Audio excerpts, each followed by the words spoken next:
সত্যিকারের মহাদেবের অংশ তিনি, আল্লাহর অংশ তিনি। রামায়ণ, মহাভারত, কোরআন, বাইবেল শেষ হয়ে যাবে। কারণ আমার একটা প্রাণ প্রিয় চাচাজান হারিয়ে গেছে। আগামী দিনে যখন দাজ্জাল আসবে, For the love of Allah, we are responding to disasters wherever they strike. For the love of Allah, we are rebuilding lives. আসসালামু আলাইকুম রহমতুল্লাহি ওয়া বারাকাতুহু। সুপ্রিয় দর্শক মণ্ডলী, কেমন আছেন সবাই? আশা করছি সবাই ভালো আছেন। আলহামদুলিল্লাহ, আমিও আল্লাহ পাকের অশেষ রহমত এবং আপনাদের একান্ত দোয়ায় খুবই ভালো আছি। সো বন্ধুরা, আজকে অত্যন্ত দুঃখ এবং কষ্ট নিয়ে এই ভিডিওটা বানাচ্ছি, কারণ আমার একটা প্রাণ প্রিয় চাচাজান হারিয়ে গেছে। মানে হারিয়ে গেছে বলতে সেই রকম হারানো নয়, আপনারা সম্পূর্ণ ভিডিওটা দেখুন, তাহলে আপনারা অবশ্যই বুঝতে পারবেন। আমার একজন খুব প্রাণ প্রিয় চাচাজান ছিলেন, যিনি অন্যায়ের বিরুদ্ধে সব সময় সর্ব অবস্থায় বাঘের মতো তর্জন আর সিংহের মতো গর্জন করতেন।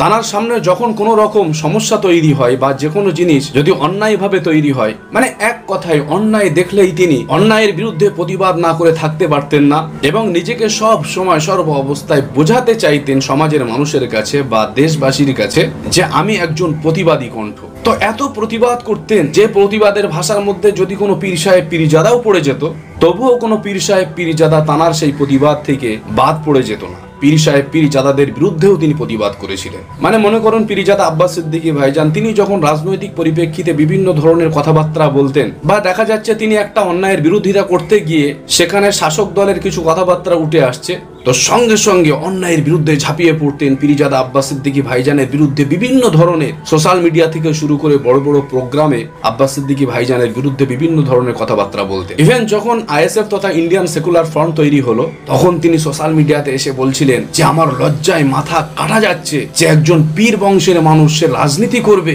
এটা আমি পছন্দ করছি না। মানে এই ধরনের বাদ প্রতিবাদ করে তিনি সর্বসময় সর্ব অবস্থায় সোশ্যাল মিডিয়াতে ট্রেন্ডে থাকতেন। কিন্তু আজকের দিনে যখন কোরআন শরীফের বিরোধিতা করা হলো, বিরুদ্ধে একটা কথা বলা হলো, যখন আল্লাহ পাকের একত্ববাদ নিয়ে যখন আঙুল উঠলো, তখন কিন্তু আমার সেই চাচাজানকে আর খুঁজে পাচ্ছি না। আমি নাম বলবো না, তবে আপনারা বুঝে থাকলে অবশ্যই বুঝতে পারছেন আমি কোন চাচাজানের কথাবার্তা বলছি।